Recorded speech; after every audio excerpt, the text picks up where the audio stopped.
ये मैं आपको एक अद्भुत कलाकार से परिचय करवाता हूँ। ये है छोटू उस्ताद। ये छोटू दादा देखन में छोटन लगे, अभिनय में घाव करत गंभीर। जितना छोटा देखने में लगते हैं ये उतने छोटे हैं नहीं। आप बहुत सारे यूट्यूब में, फेसबुक पेज में इनकी अभिनय आप देखते होंगे। छोटू दादा के ऊपर सीरियल चलता रहता है। इनकी कलाकारी से प्रभावित होकर के मैंने भी निर्णय किया कि मैं अपनी चैनल पे भी इनके साथ काम करूं और इनकी अभिनय का जलवा आप लोगों को भी दिखाऊं।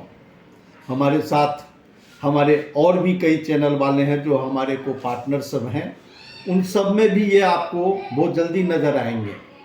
अभी तो बस मैं आपको छोटू दादा से ही परिचय करवा रहा हूं।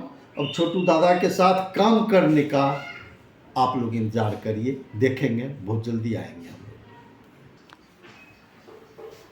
चलिए, आज बहुत खुशी की बात है कि अंकल जी मेरे से वीडियो बनाने के लिए आए और मुझे भी मिल के बहुत खुशी हुआ। और इनका भी चैनल का आप लोग सब्सक्राइब, लाइक, शेयर करिएगा। और मेरा भी चैनल तुरंत 5, 10, 1 मिनट के बीच में का जो भी टाइम मिलेगा तुरंत आने वाला है। उनके साथ वीडियो मेरा कॉमेडी है, बहुत अच्छा कॉमेडी आएंगे। आप लोग देखने में खुश हो जाएंगे, बिल्कुल खुश हो जाएंगे।